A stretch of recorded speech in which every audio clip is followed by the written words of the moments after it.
Welcome to the second session of Road to Doing Business. For the ones that were here today, this is your second session. For the ones that are joining for the first time, welcome. Today we will be speaking about developing a strategy of sales. Let us just recall you that Road to Doing Business is part of a bigger program called Doing Business. This fifth edition is promoted by Scale Up Porto together with Upatech, and the goal is to match startups with more mature organizations and to promote the connections to do business. Before the meetings will be taking place and while the selection process is happening, and let us tell you that we have 34 corporates available to meet startups, but we also have 50 startups that have applied and that are now under selection by the corporates. Before these meetings take place, and we expect to have dozens of meetings, we are having these sessions so everyone can be a little better prepared for what's to come. So today we will be speaking about sales, as I was mentioning before. And for that, we have our guest, Angel Garrorena, who's calling us directly from Madrid and has been working with startups and helping startups developing their sales processes for some time now. We have worked with Angel before, and we are really looking forward for this session. So please, Angel, now the floor is yours. Well, help us. Oh, you already know, you are all muted. So if you have any questions, please use the chat. We will try to make these as dynamic as possible. Put your questions on the chat. I will be interrupting Angel with your questions. And at the end, if we are lucky enough, we can open the mic a little bit. So Angel, please, now up to you. Okay, thank you, Daniela. Hello, everyone. Bon dia.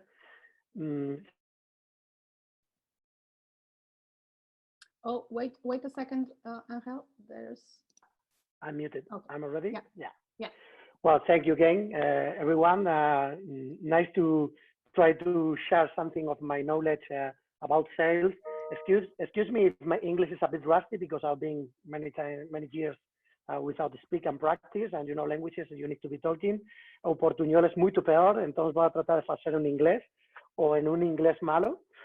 I would like to begin before to share my screen, trying to hope that all of you feel safe at home. It's in difficult times for startups. Is very hard moments because the meetings are normally very important, personal meetings, interacting with people, interacting with potential customers. But I have to congratulations to all the Portuguese people because you are having a real good example of how to manage this crisis and this situation. So let me begin to share my screen and try to talk about sales, right? Here it is. So ready for the training. It's going to be a very special training in English and online. Normally, I don't like to match the online trainings because I prefer to feel what you are getting, feel your experience when you are learning something about sales, and trying to explain and interacting every time with the potential needs or situation that could happen in a class. So let me introduce myself.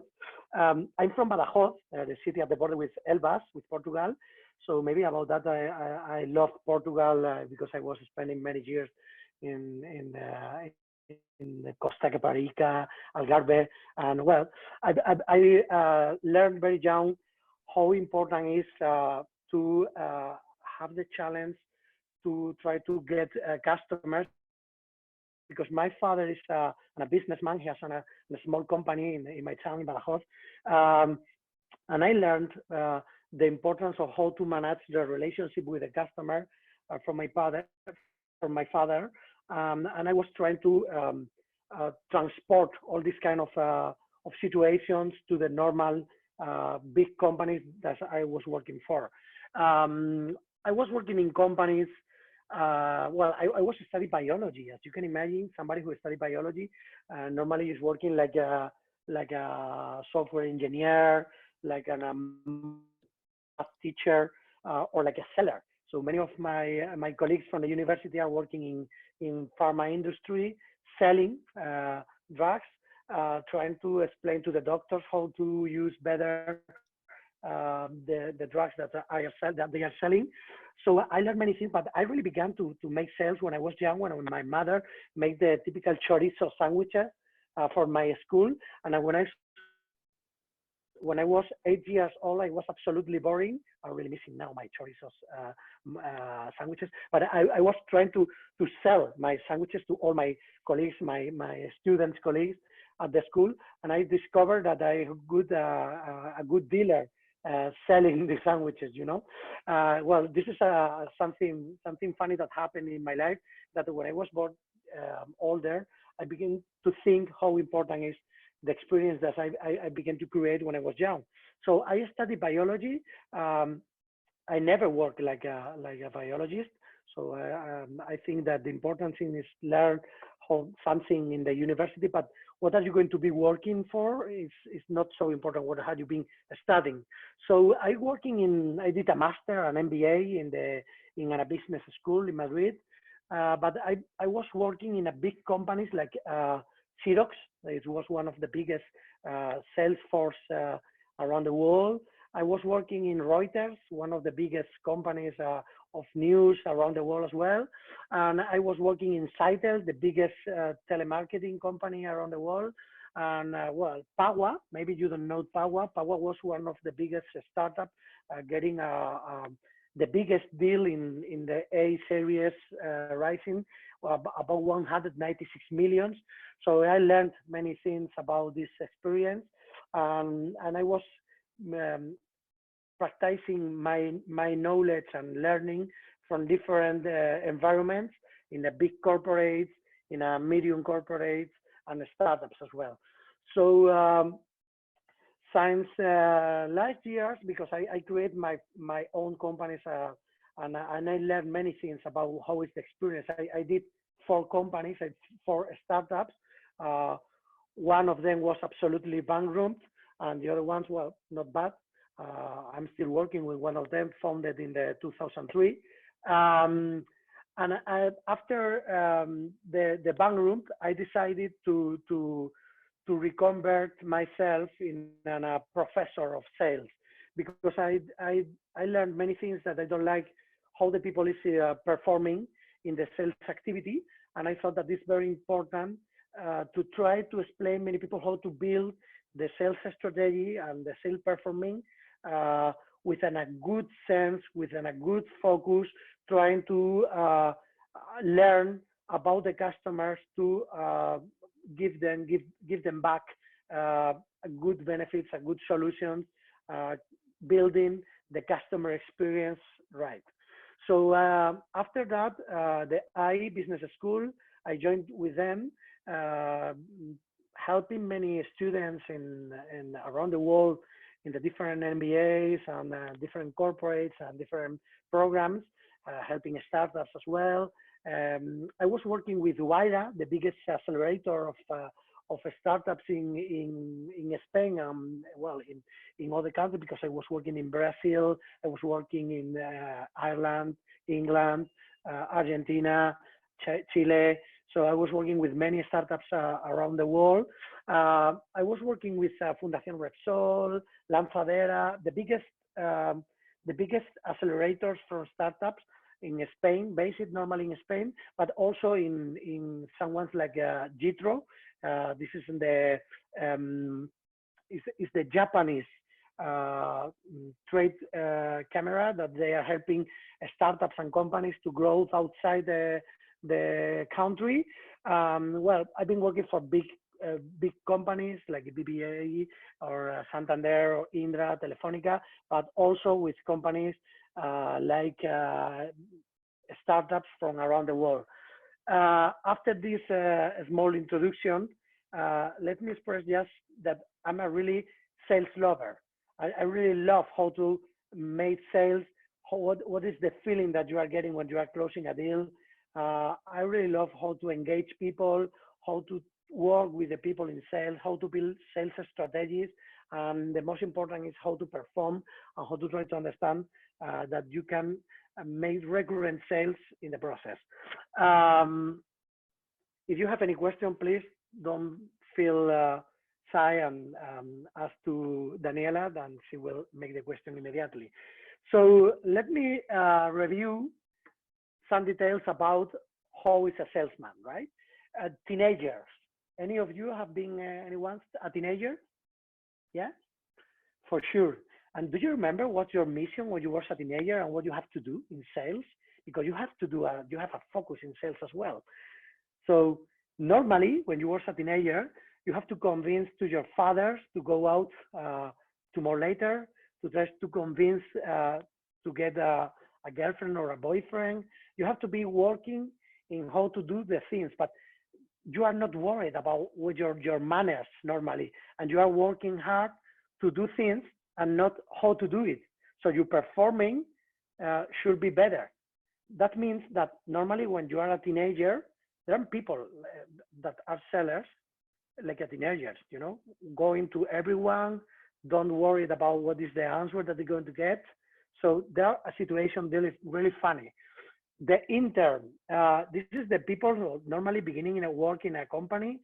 When they are working and they're beginning to work, they normally are learning many things and they are improving and they are testing situations and they are developing activities, but people don't trust him and they don't have a really hard importance in the sales process. But normally they are working in the things that the people don't want to do. So they are not wasting time because they are learning about the experience of others. But there are many people who is working like internship in a companies. So be careful about that because it's a very important, but you don't have to look the focus of these guys. The junior salesman is the typical guy who is working, developing activities, developing things of sales. Normally they have many rounds in the process.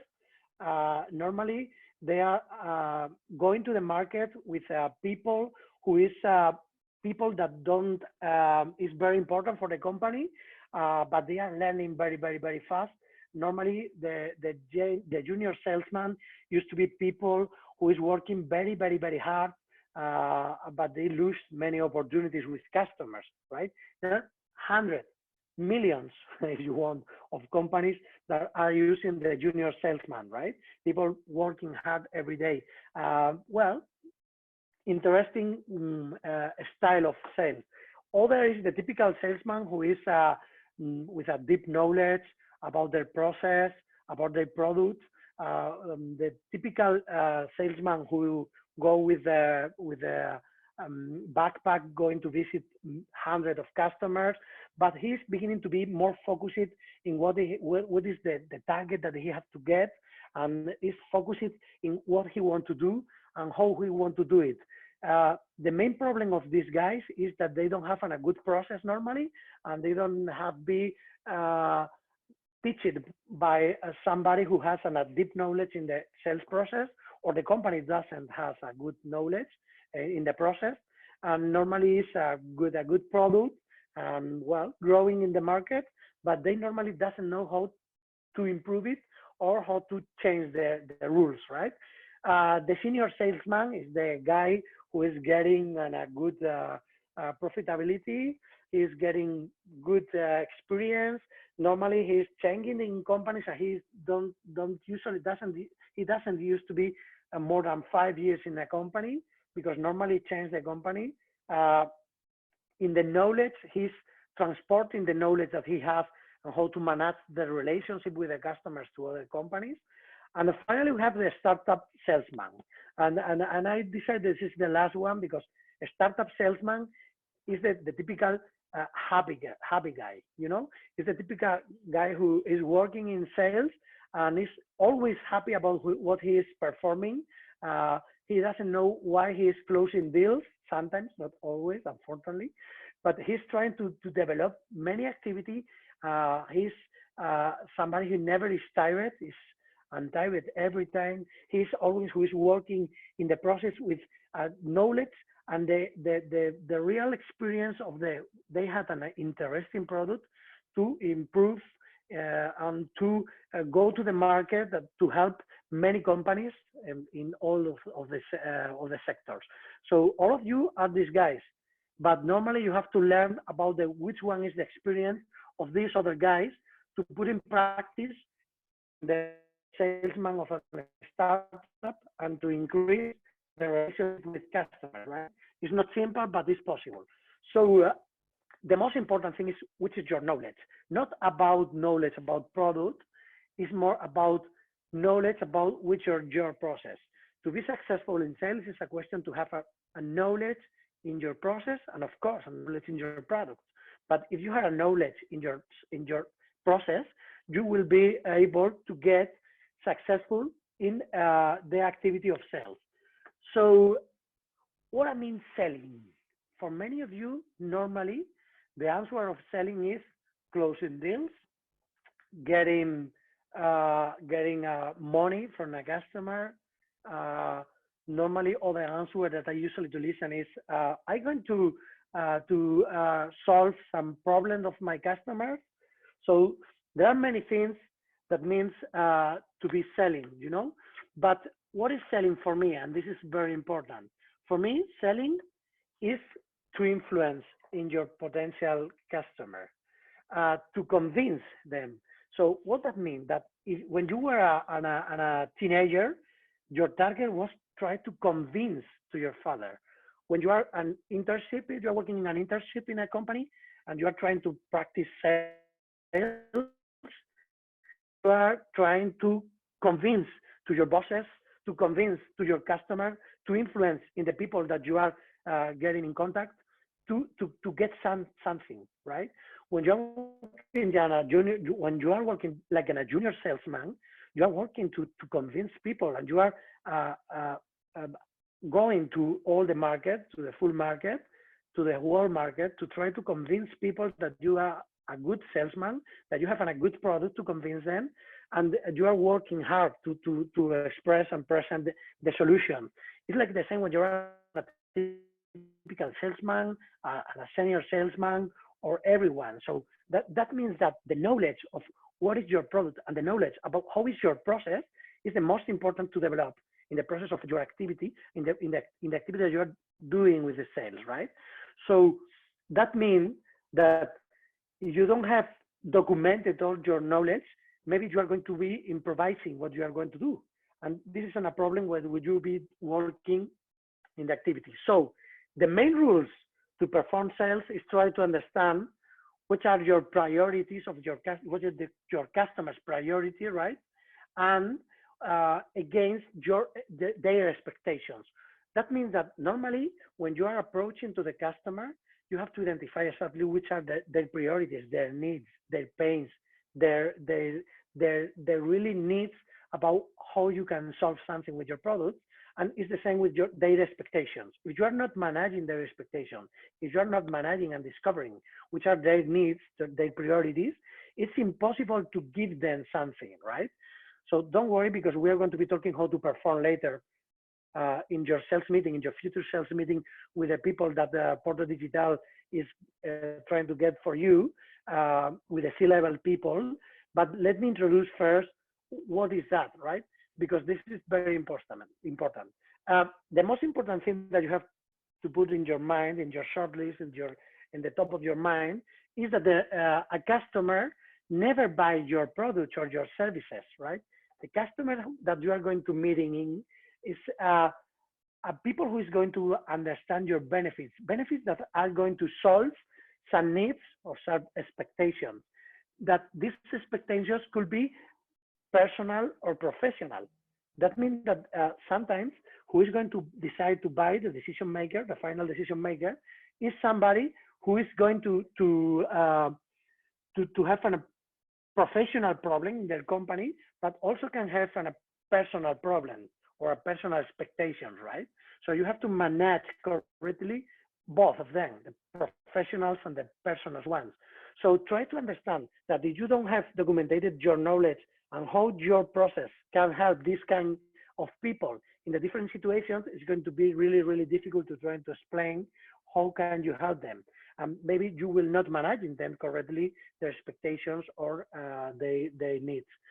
So to try to understand that, you have to know that the sales need this process, and you have to define clearly which are going to be your steps. Which are the steps is something that you have to identify. Maybe you will need a funnel, that could be something like that, right? But you have to identify exactly which are the steps that you want to follow in the process. So these steps are steps like this one, for example, that is gonna open the opportunity. It's going to be something to develop the opportunity, or it's going to be something like the follow-up. That you think that is simple, right? But when you are in a meeting, when a decision maker in a company from a company, you have to understand that your process of this meeting has the same steps of this process, right? You have an approaching to the guy, you have a develop of the activity, you have a follow-up in the process, and you need to make a call to action with a closer activity or something like that, right?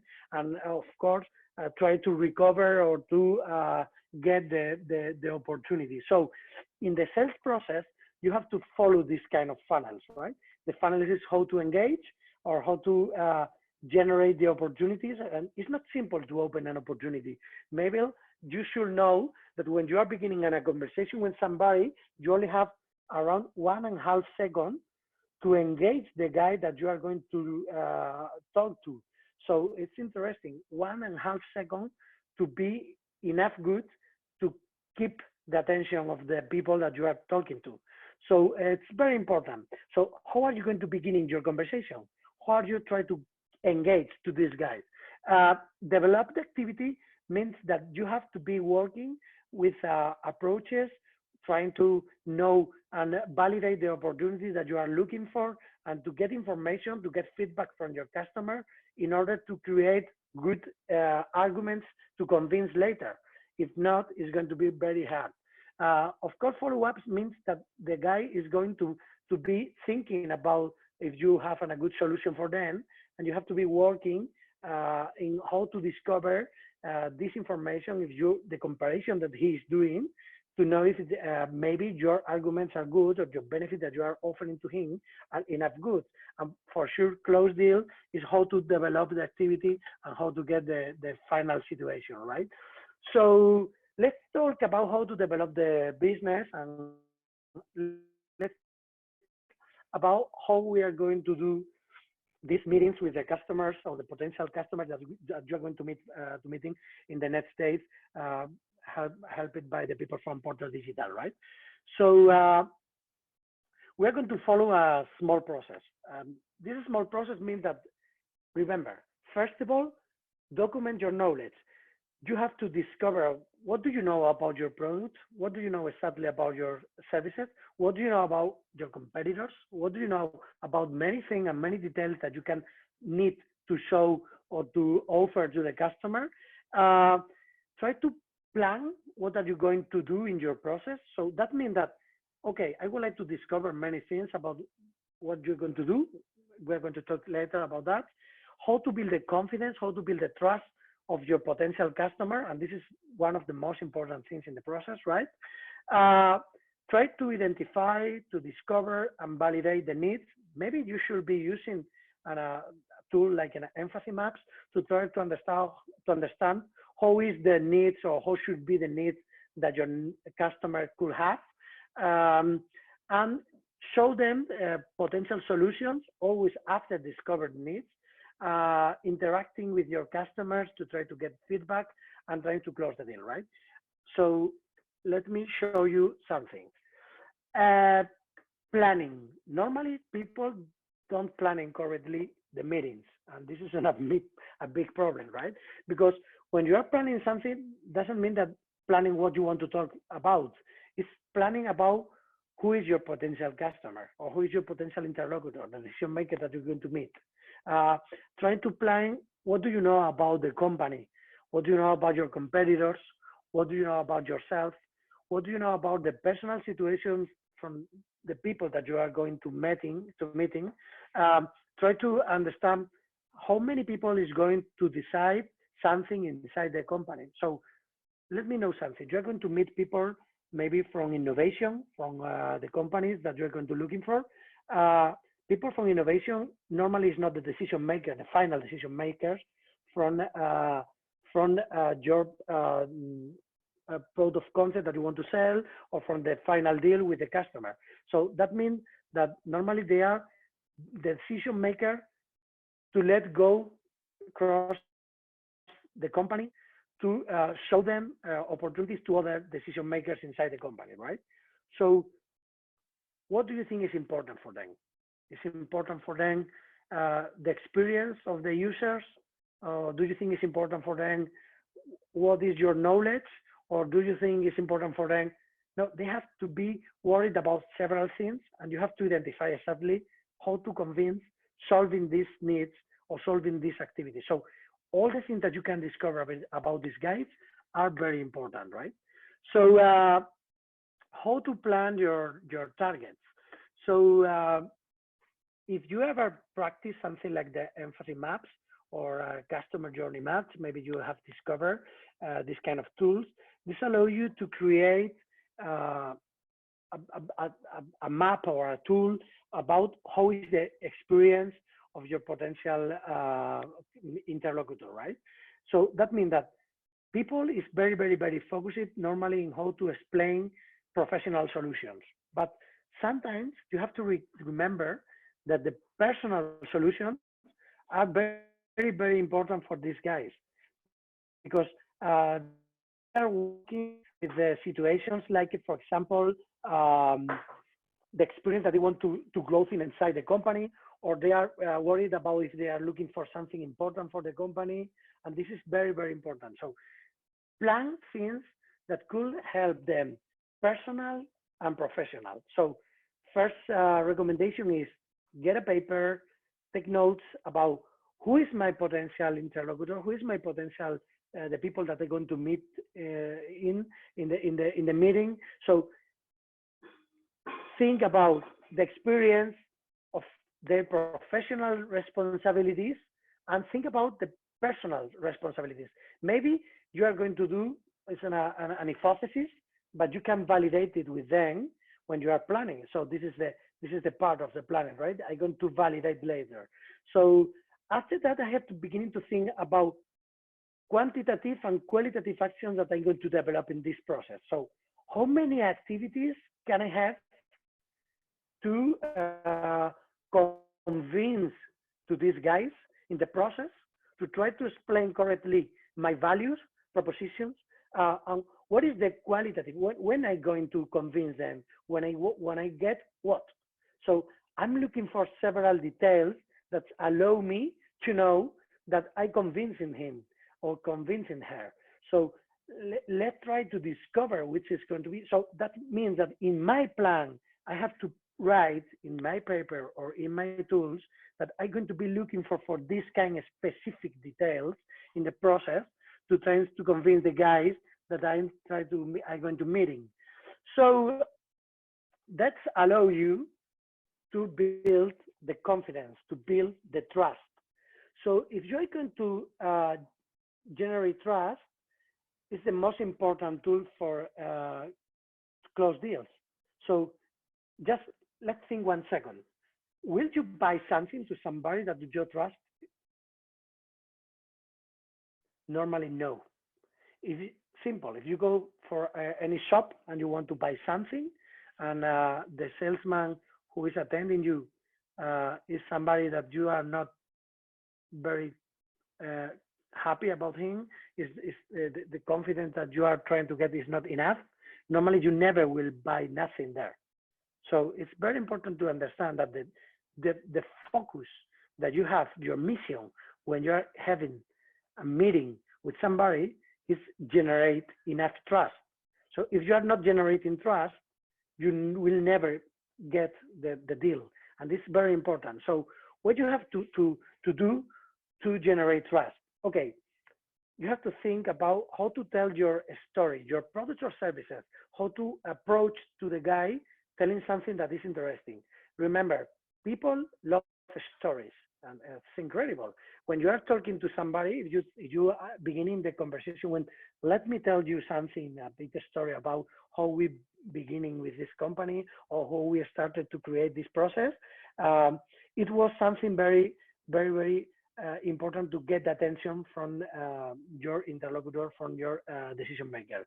So tell a story, build the story. So your knowledge should be documented like in a story. I want to begin the conversation. I want to engage the guy I'm going to meet, I'm going to have in a meeting, beginning with a small story. This helps you to open the opportunity and to get the attention. Your 1 and 5 point second uh, that you need to engage the guy will be correctly used. So uh, for that, you can continue using examples that allow you to get the attention for your customer and allow you to beginning their customer to imagine what will happen if they will have this situation, right? So prepare 3, 4, 5, maybe 6 examples about how your products or services can be adapted to the different markets that you are trying to explain, right? So prepare after that questions to validate and to get the feedback about how your customer is feeling your example or the story that you just recently to talk. So that's allow you to get the information about if you are in a good way or not in a good way. And this is very important. Listen actively. That's funny because normally all of us think that we are listening correctly, but it's incredible.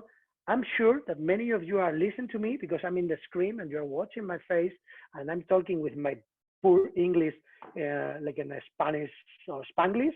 And many of you are attending what I'm talking, but at the same time, I'm listening to there or are watching something in other devices or are thinking about I have something in the kitchen, or if I worried about my kids or something like that, right? It's very, very, very usual. Or you having for example, like me, 100 of WhatsApps in a moment, and that means that for us it's very difficult to be putting my full attention in what the people is telling me. And this is very important for a seller, right? If you are a good seller, if you want to be a good salesman, you have to be absolutely focused in what your customer is telling back and why he is telling back.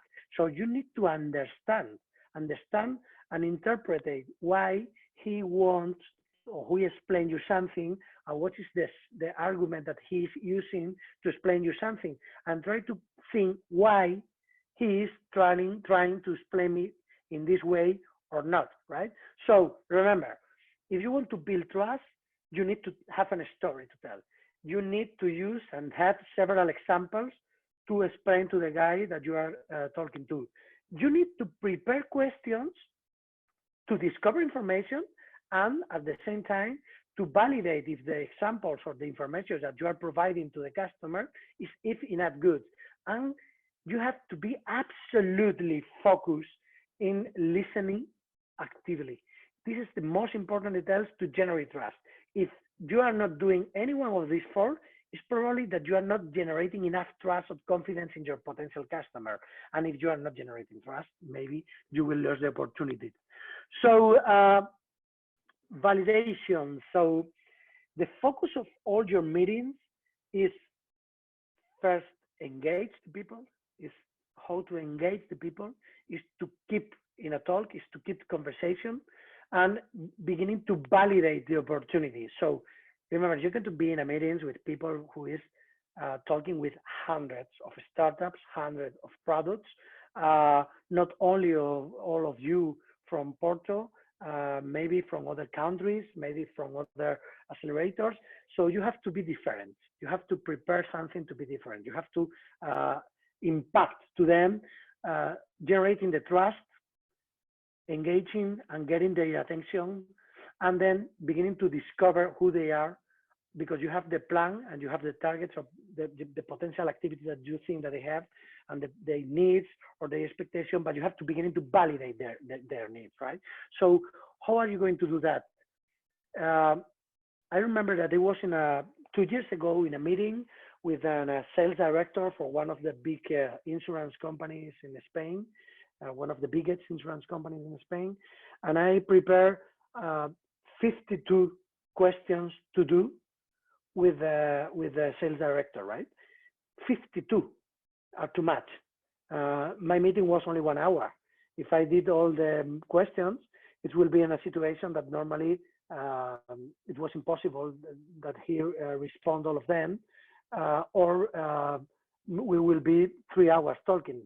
So what I did is beginning with the most hard questions, putting on situation to the customer, using examples to generate the situation, to generate the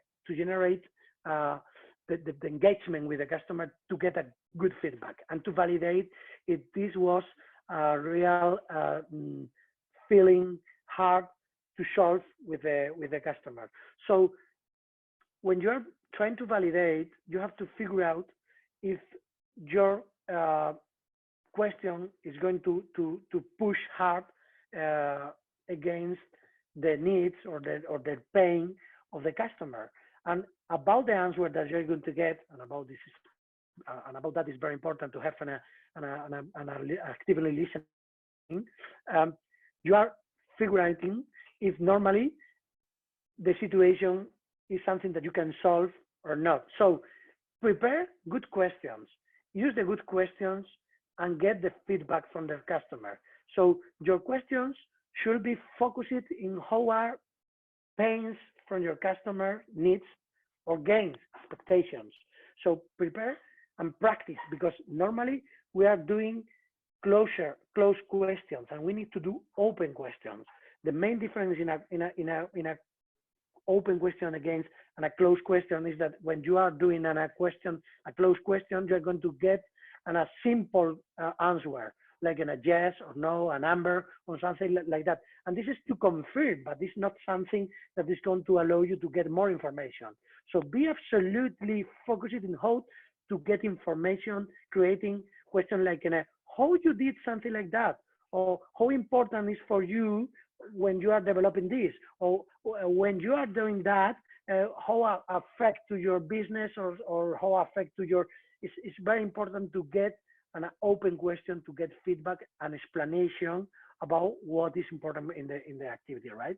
So validate what you were planning, which are the main pains and the main expectations of your customer, in order to provide later something like solutions.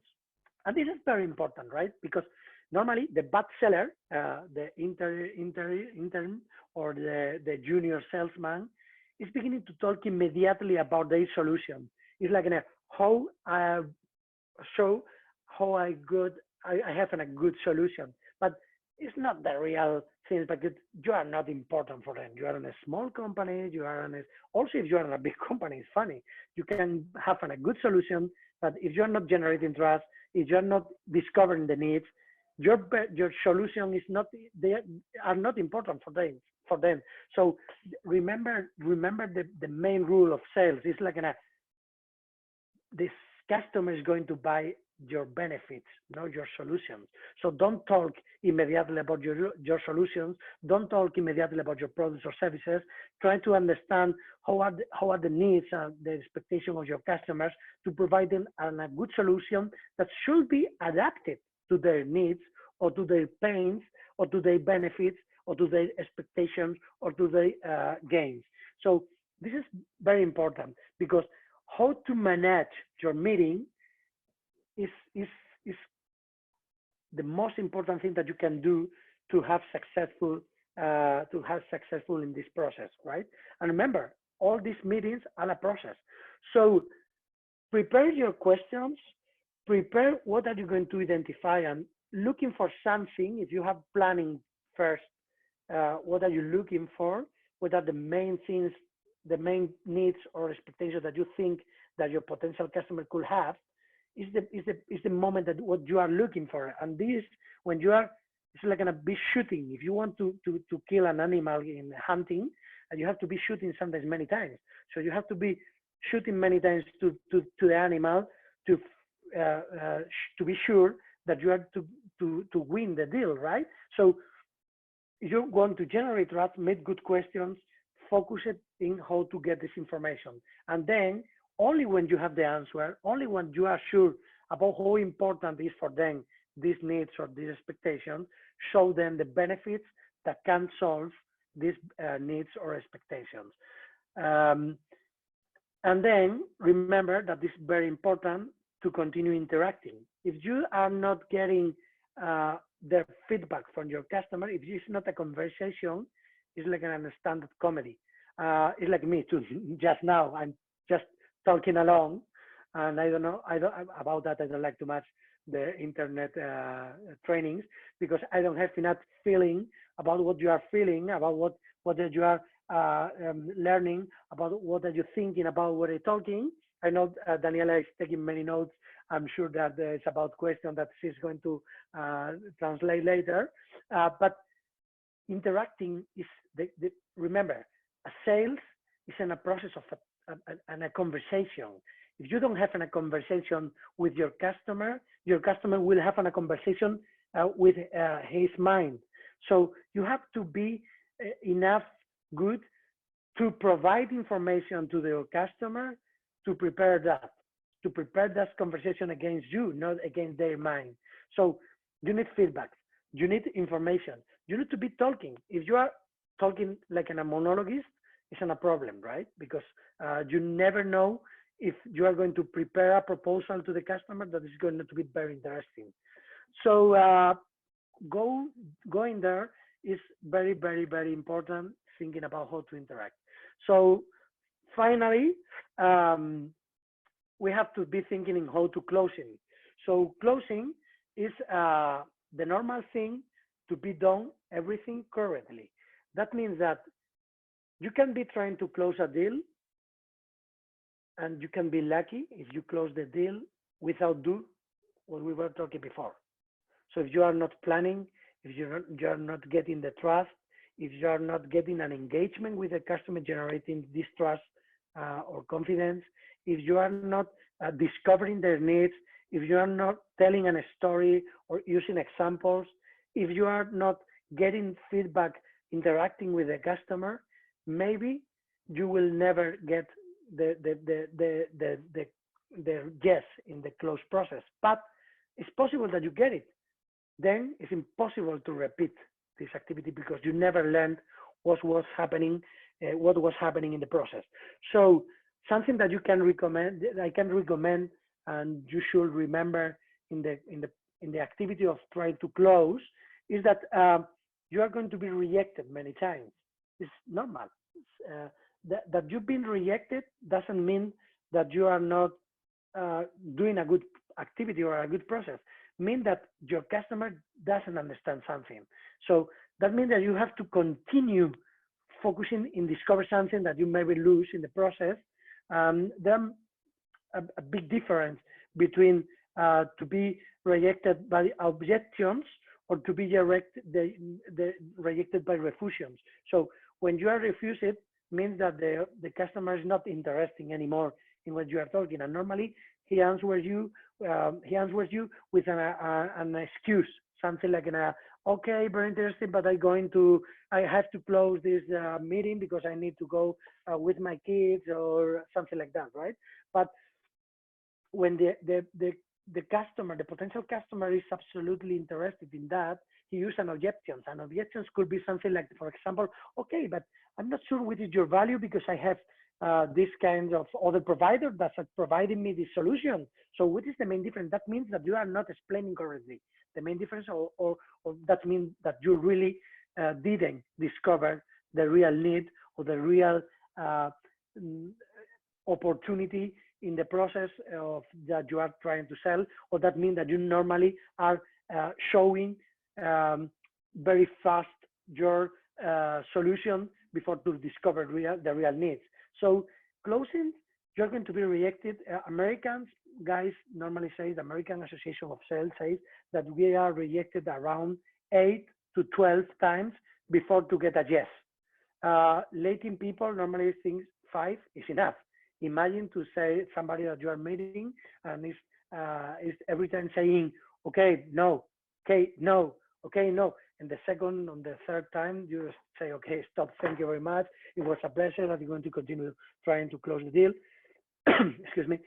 But I recommend you continue trying what is happening, because when you are asking why not, they are providing you information about why not, and this is very important to understand. So try to continue talking against at least 5 or 6, as you can, no's, rejected, right?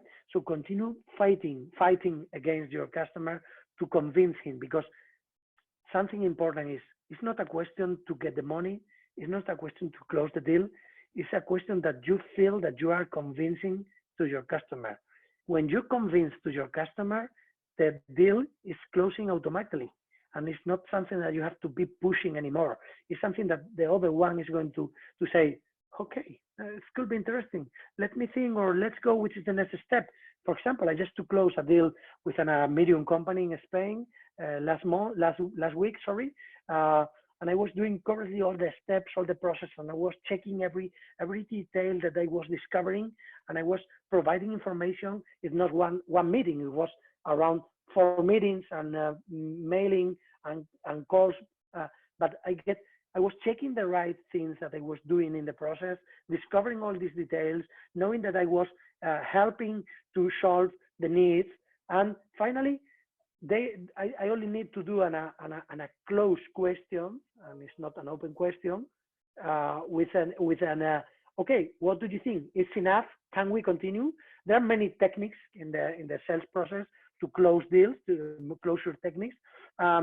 Let's talk, if you want, about several ones, but it's important. Do you think that normally the people is using every time the opportunity closure techniques?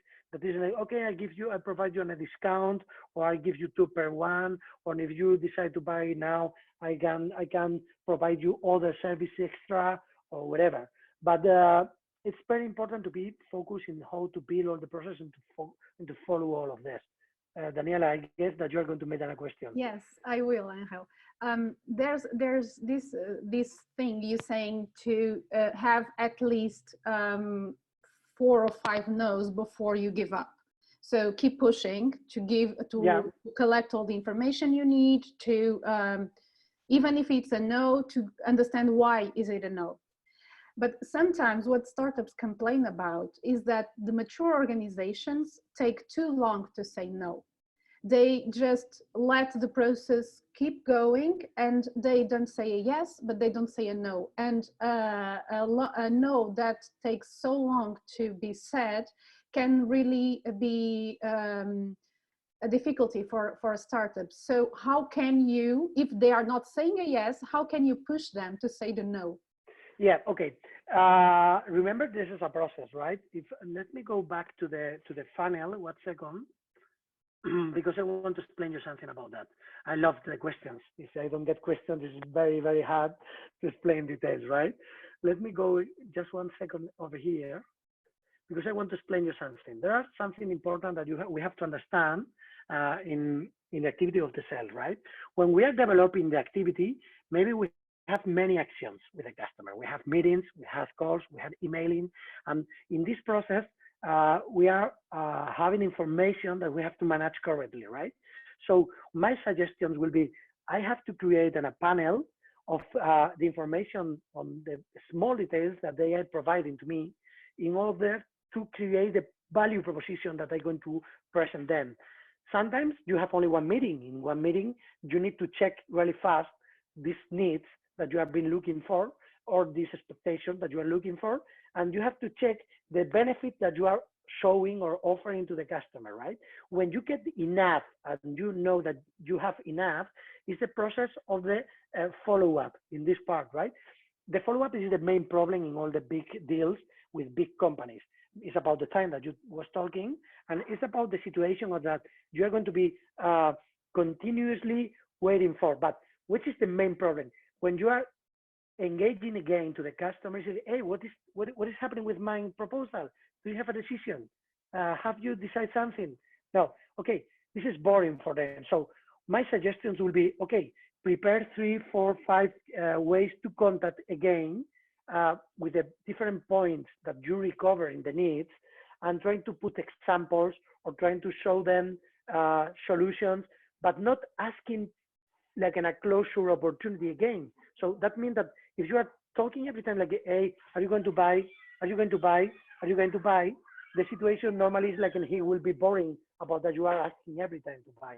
So prepare a simple plan of how to engage these guys with the information. For example, you can, hey, I discovered this situation in the market that is paired with your needs that we were talking for. Have you looked this, or have you know this company or this other company solve it, or have you seen what can happen, or what do you think that could be solved in this way, or what do you think about how my products or services can solve it specifically in this market? So don't try to close fast the deal when you are in the follow-up, because when you are in the process of the follow-up, could be in a meeting or could be in a long process within a big company, you have to discover something. He's comparing you. He's comparing you against other competitors, other priorities of investment, other situations. He's comparing about their personal needs or personal expectations. He's comparing you against many details. So discover about what is he's comparing with you and trying to solve this comparison to providing new solutions. It's like in a continued process. So don't try to be closing every time. So close is for losers. And I know this is a trend. To be trying to close is for losers, because the best closing deal is when the customer say, hey, I want your product. You are dispatching. I don't know if in English that word exists. It's despachar. It's dispatching. I don't know if it's correctly. It's like the customer needs to want to buy your product, but that means that you have been building correctly all your process with the information that you are providing him, solving the needs or the expectations. I know sometimes it's very, very bored to be waiting that the customer say something or not. Okay, try to be like in a marketing nurturing, providing about solutions, information, but not trying to close the deal. Provide them information that is interesting, not only trying to close the deal, because if you are trying to close the deal every time, maybe they will lose the interest. More questions, or I'll continue? Yes, we have some more questions right now. A first question is if the people,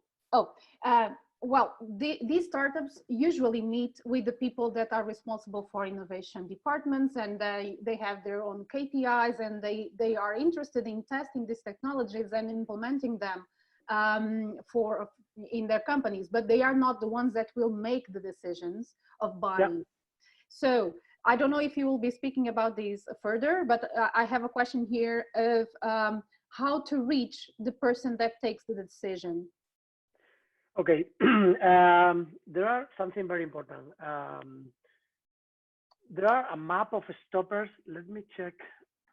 I have a follow-up question on this one. Should they ask for a second meeting that includes that person, or should they just prove that the product works and then Well, normally the meeting that you're going to have with the innovation people that Porto Digital is getting for you are not going to be, it's like a validation meeting for them, right? It's like are you interested for us? Do you have something that could be, but if they don't tell you, that they have several needs or problems at the company, and if they don't tell you that you can solve it, you will never know. So about that, your focus in all of these kind of meetings should be trying to understand, identify exactly which are the needs or expectations of this potential customer and the person that you are meeting, having the meeting. So there are something important. This is in this slide. You can see this. This is a map of the potential people who is in the company, and this is very important in the long-term relationship with customers, because never find just one decision maker in a company. That means that you are going to identify 2, 3, 4, 5, 6 potential decision makers in the company that can stop your process. And this is very, very, very, very important. Why? Because normally we are creating our pitches, our arguments, our focus in just one decision maker, the general manager, CIOs, or the director from the area that we are looking for, whatever. But it's not the only person who is going to decide.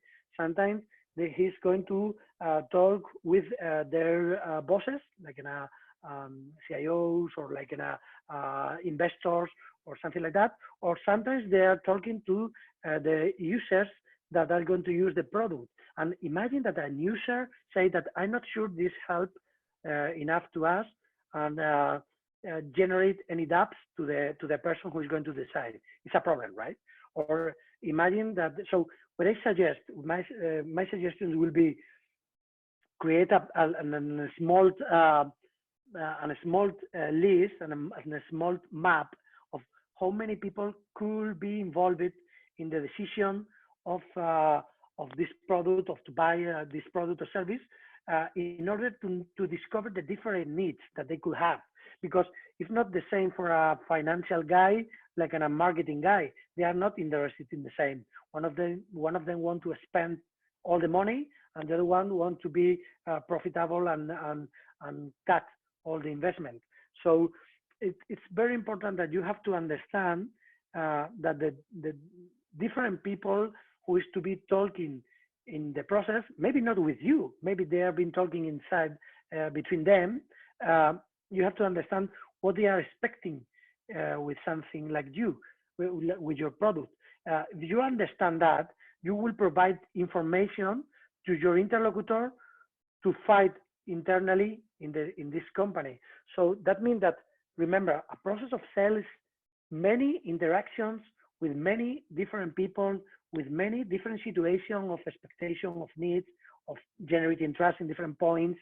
And the perfect sales is when you allow to your interlocutor to have all the points to be your how say, like be your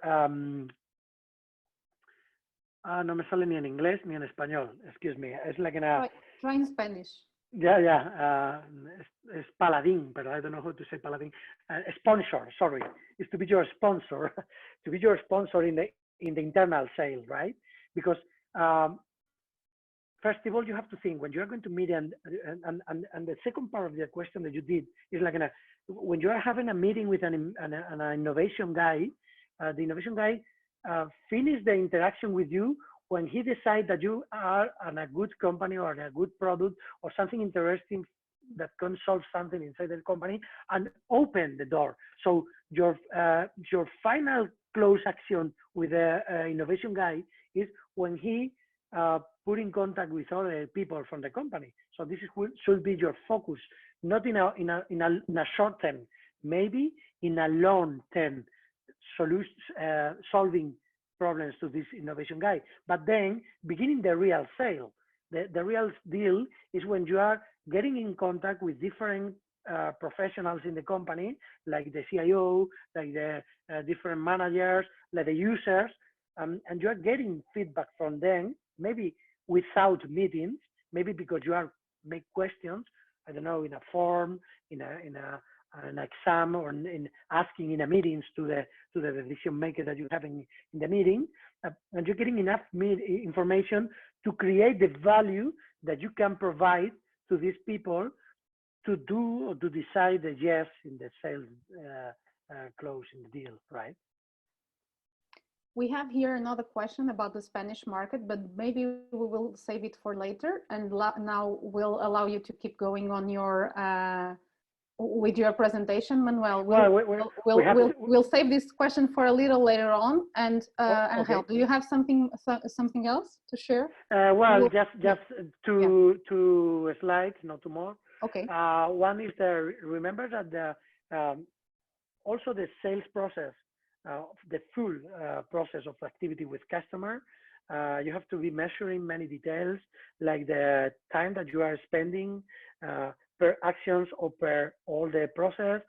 You have to try to understand that when you have a meeting is a part of the sales process, of the develop process, but you have to be like in the whole process, to be thinking and planning your meetings, preparing open questions to discover, listen correctly, showing the benefits only when you are discovering something, trying to get the feedback, using examples, preparing the story to be more engaged, and let them to think and compare you against other competitors, priorities, whatever, and try to close a compromise.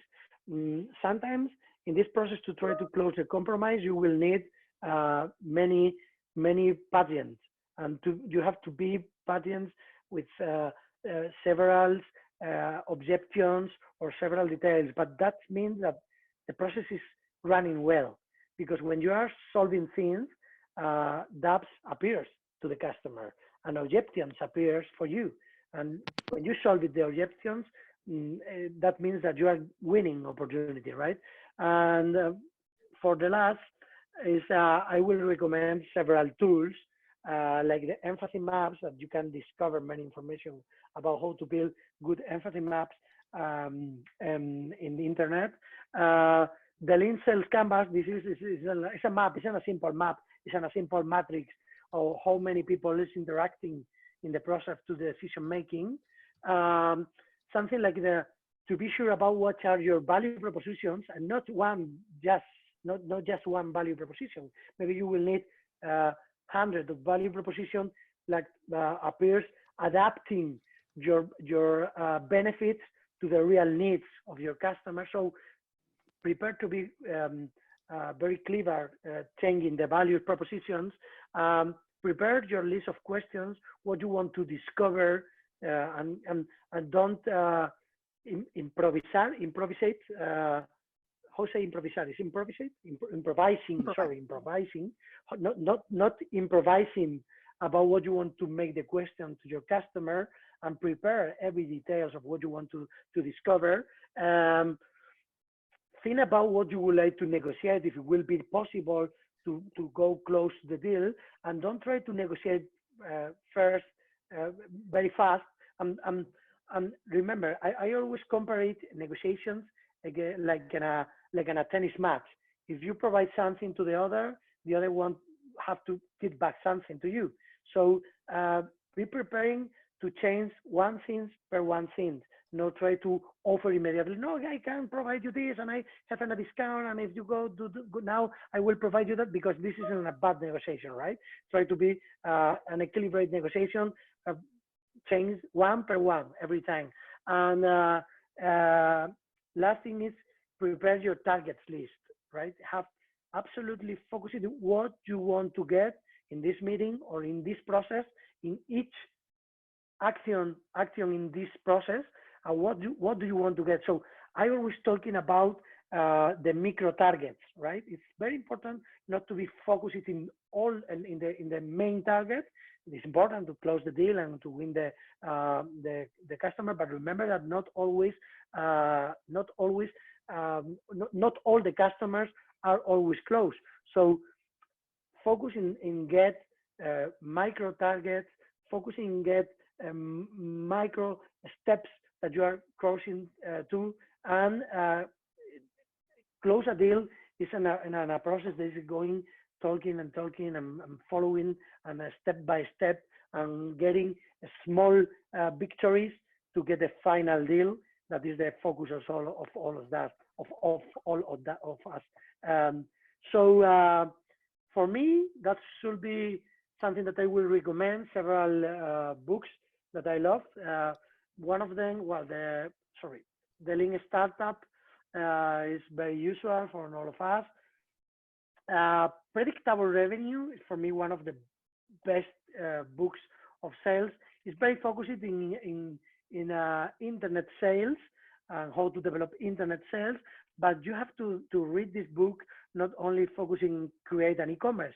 You can read this book and try to understand what can we learn in the e-commerce actions or activity process to translate to the typical process of one-to-one. And remember that all sales are developed in omnichannelity, right? In omnicanalidad. Other one is very important is the Startup Owner Manual. And well, with this, I will finish the speech, only to say thanks and answer all the questions that you could have. So thank you for all these structured presentation. But right now, I would ask you. I have a few questions that I have by my own, but I believe that many of you have questions. So if you want to speak, please raise your hand. You can go to the participants and you can raise your hand so we can unmute you and you can make your questions. Meanwhile, while we don't have hands raised, I can see here, let's go to this question that Manuel Barbas made about the Spanish market. And you know Portuguese startups, you know how they behave. You have been working with some for some time now. How can they be prepared to go to an international market like this one? Like the Spanish or like other ones? Yeah. Well, the rules from many markets are very similar, right? The main difficulties normally are how expensive is to go to a new market. If you need an office or if you need personal people there, or what do you need exactly, right? For me, when you are in a startup, unfortunately, the market is more open for startups because we've made a small experiment. What I will do is how to generate engagement with these new markets, right? The Spanish markets is very similar to Portuguese markets in many things, in many details. So all the process in sales is about the qualitative engagement, not the quantitative. So for sure you need to do quantitative to be nurturing the funnel, but you need a real qualitative approach into the customer. If the customer that you are approaching to are not feeling that you have a solution, if they feel that you are not understanding them, they feel that you are not a good benefit for them, you will never engage them. And doesn't matter doesn't matter the nationality. It's not important. He's from Spain, from the United States, from Italy, or from Sweden. It's about how you made them feel. It's about your knowledge again, about the needs of this customer or this market and this situation. So, which are the main difference in I don't know in each market between countries? Maybe local rules or maybe something like that. So discover this kind of details and prepare your engagement actions to create value in the process. If you are not getting engaged, if you don't get the answer, if you don't get feedback, it's impossible to advance. And remember, normally when you are developing sales, when you are doing lead generation is not a question to generate a fast conversion of the opportunity. Lead generation means that you have to be generating confidence, generating trust in the customer, generating opportunity, generating because they don't know who you are, and it's very difficult to convince to somebody who doesn't know who you are. So your efforts should be focused in how to generate this trust in the potential customer, and don't try to be aware if you are not generating on a quick funnel to the next step, because it's normal. Be patient, present more information, don't give up, and sometimes analyze the details that you are getting, how many opens, how many feedbacks, how many talks, how many details you are getting from your customer, how many feedback you get, to advance in the process and trying to grow and made a scalable growth in this country. When we started preparing doing business, we usually have these initiative every year, and this year we started preparing it in the end of 2019.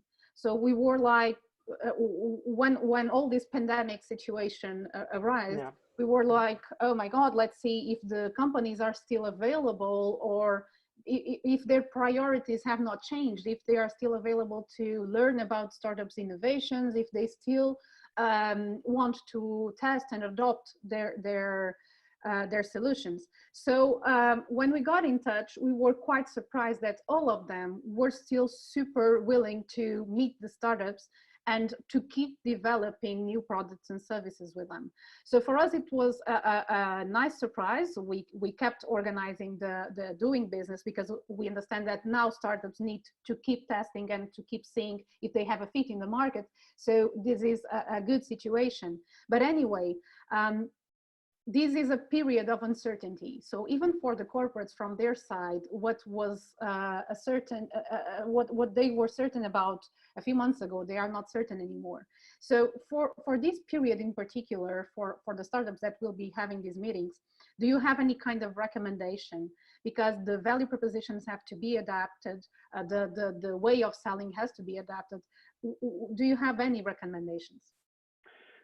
Well, to be honest, there are many recommendations. I don't want to repeat myself again about the importance of how to try to analyze the qualitative activity with your customer. I will be in 1 or 10 days talking about the importance of the qualitative KPIs that the big companies have to measure in the process, because with the pandemic situation, what we are looking for, what we are finding is that the omnichannelity is going to be working in all the markets, right? B2B, B2C, whatever.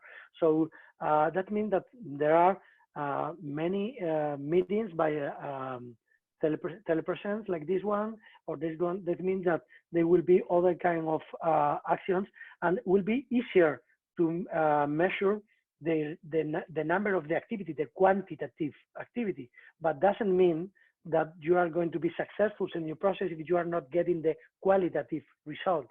So the most important from the big corporates or for the startup is try to analyze these kind of details. So for sure, the big corporates have a situation that is going to be a new opportunity for them, because they have to adapt to the situation, changing many rules. And the startups have the opportunity to adapt faster, because they normally are an experiment and in many details of their activity or in their process, on the procedures. So that means that if a corporate find that you can allow them or you can help them in how to adapt in some details in the new situations, because this is something that's arrived to stay. No, it's not going to be only for 3 or 4 months. It's going to stay forever. So if you can help them, they will appreciate the value. So try to use these examples of the situation. For example, like you and me are talking by Zoom, to do something that normally we'd never do. So, and this helps the people. This can help the value that you can provide it. Maybe next time will be better, for sure, Maybe next time that I teach somebody by internet will be better.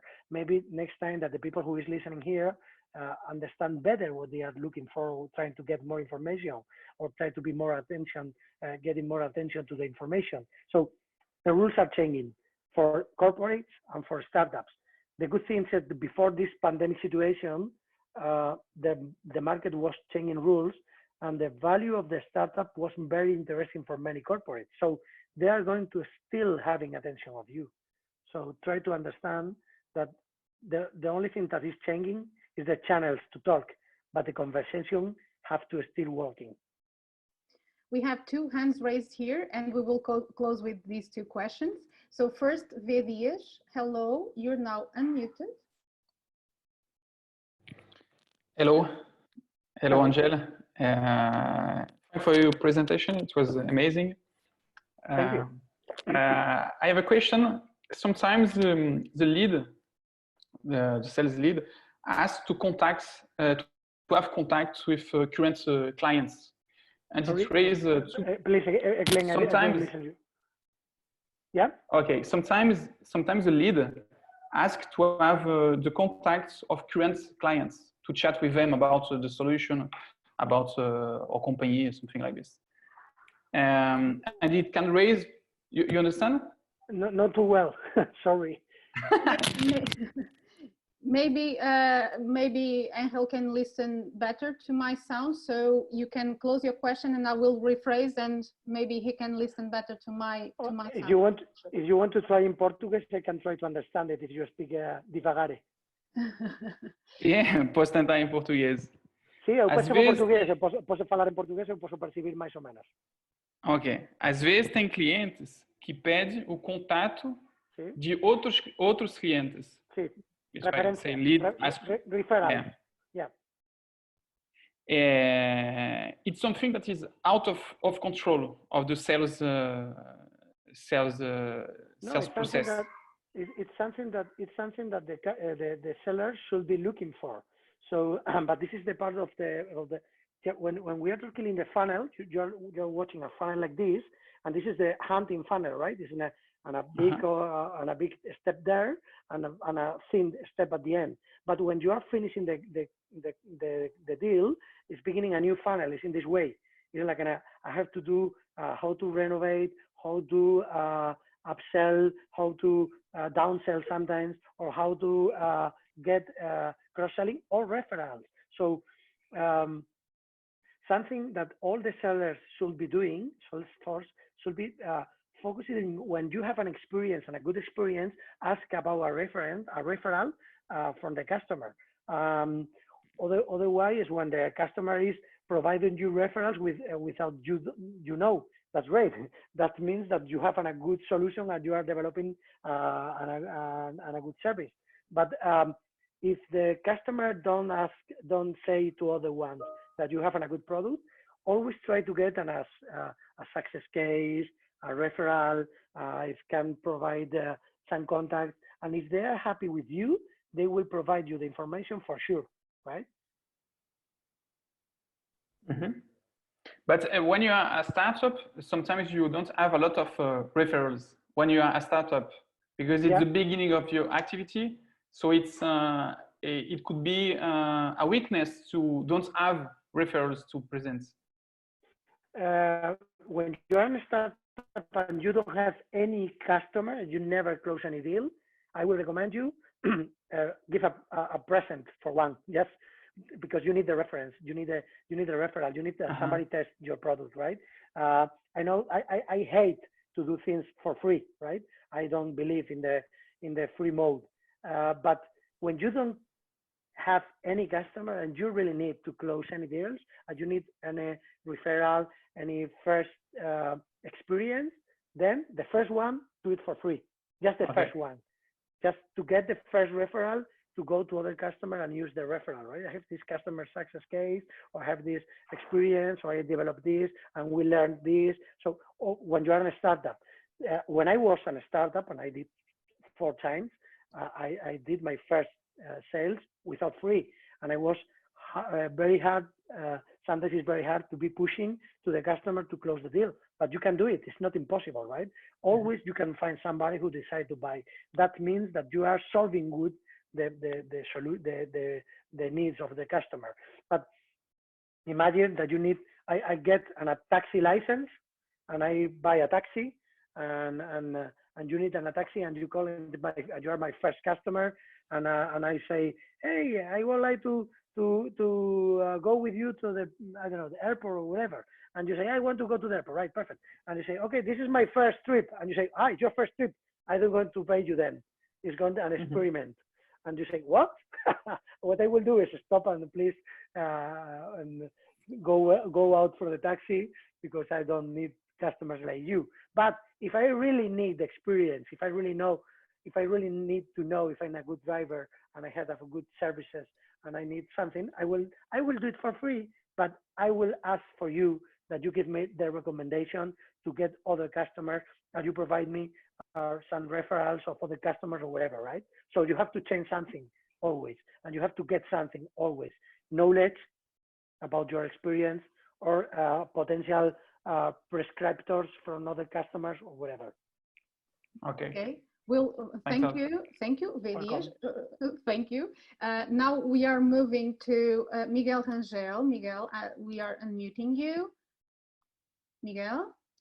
Yes. You can speak now. Hello, Miguel. Okay, thank you very much. Hello, Daniel, how are you? Thank you. What's your question for Angel? Ángel, buenos días. Muchas gracias por estar aquí y por compartir toda esta tu experiencia. This is just show off, Miguel. Sorry. Just show off. I'm very happy to still talking in Spanish. Many thanks. Just to be polite. We know how to receive people, you know. So I love how polite are the Portuguese people. I really love it, and I'm absolutely jealous about how Spanish we are not. Un cumplido nunca queda mal, ¿no? Absolutamente. Pues bien. Claro, muy bien. So I'm going to move to English so the other people can understand better what is my question. So we are focusing on creating software to the B2B sector. So my question is around that. I couldn't attend the presentation since from the beginning, but what I could understand is that you focus on explaining the sales process, but since I have a feeling that it's almost suitable for the direct sales. And okay, so my question is, do you recommend for the B2B services to tackle other channels, maybe digital channels, online channels, in order not to be the main mover, but to be a little bit complement to the sales process, in order to get a little bit more visibility, and in order to get some good referrals to brand recognition, to help the direct sales process. Yeah. Miguel Ángel, isn't it? No, Miguel Rangel. Sorry. Tiene una R. Rangel. That's right. Rangel. Una okay, R. Miguel. So, Miguel, for sure you have talking about how to use different channels to engage the potential customer, to provide them details. So which one is your focus in this process, right? Your focus in this process is to generate trust to your customer, to your potential customer, right? All the channels that you can use to generate this trust are welcome. So try to identify digital or not digital, doesn't matter. Maybe you need to be in a trade show, sorry, with a stand showing your products, or maybe you need to use LinkedIn to show small details about who you are, or maybe you need to use cookies to continue following, or maybe you can use flow builders like ActiveCampaign or Close.io, or whatever. So you can use many channels, many tools in order to provide to your potential customer trust in you, who you are. So this is your focus. So what can you get when you provide this trust? when you provide this trust to your customer, your potential customer, he will beginning to believe that you can have a good solution. When they beginning to believe that you have a good solution, they beginning to understand or to don't be scared about to talk with you and discover opportunities. Because when you are doing a sales, you need three important things. First, trust in the product. Second, third, trust in the brand that is showing the product. And the third thing is trust in the salesman who is trying to sell the product from this company. So if one of these three details are not generating enough trust, maybe the deal will not be closing.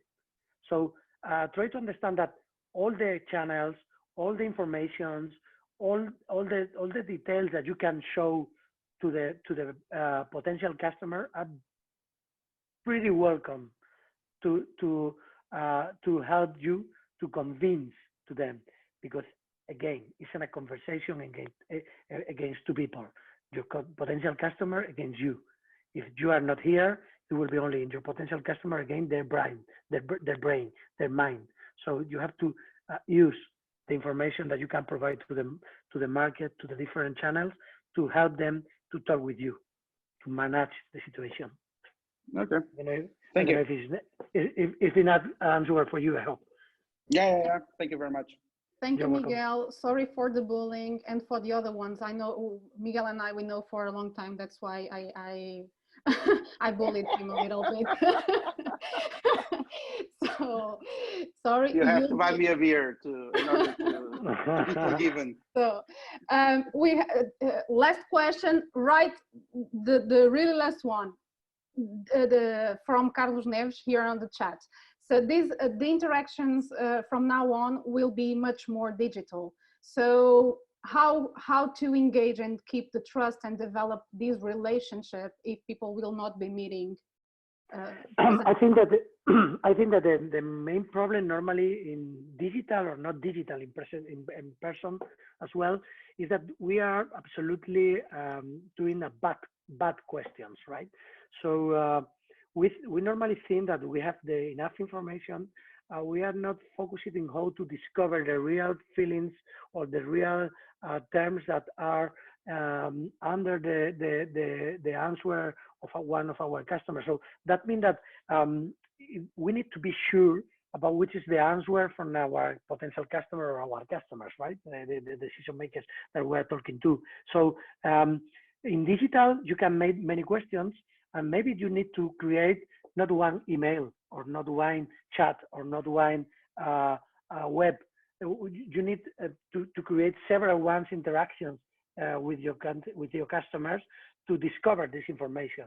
So again, it's about the qualitative information that you are getting, what you want to discover, what you want to know, what exactly is important to show them your value. So if you're not discovering this, if you're not getting, and sometimes you need to do, I don't know, 5 emails or 7 emails, I don't know, to discover this information. If you're not performing that, it's probably that you're not getting enough information, and then you will be trying to make the close too early, and this is something that we have to avoid. Don't try to close early, and try to discover and be sure about what information are you discovering. And the channel is not important. It's about the qualitative. It's not about the quantitative. I can do 3 or 4 emailing interactions to discover more details. For example, I have in my own process, I cannot show my black box is there. I have all that written, and I have several interactions, and I say, when I make a question and the customer provide me an answer, I'm going to ask again about why he provide me this information, this answer, to try to discover more details about why that. Because if I sure that this first answer is enough, normally I generating an hypothesis that I did understand everything, and it's not real. Normally there are more details, and I have to be digging inside that. trying to understand exactly why, and then I can provide a perfect value to resolve the problem. Thank you so much, Angel. Thank you so much, everyone, for joining. So we learned that sales is all about information, right? If we can summarize, it's all about getting valuable data and working on this data to close the deal. Thank you so much, everyone, for coming. Road to Doing Business will keep rolling until Thursday. Tomorrow, the session will be about pitch and the expression on our current online world. It's for doing business startups only. If you have not registered, you have received an email from Mafalda Machado, who's here today, and with the details for this session. And on Thursday, we will be back with 2 open sessions again about corporate startup relationship and about the innovation strategy. So don't miss the next sessions. Get ready for business. Thank you everyone for coming, and speak soon. Thank you very much, everyone. Bye-bye. Keep safe, and keep selling. Bye. Yes, exactly. Bye-bye.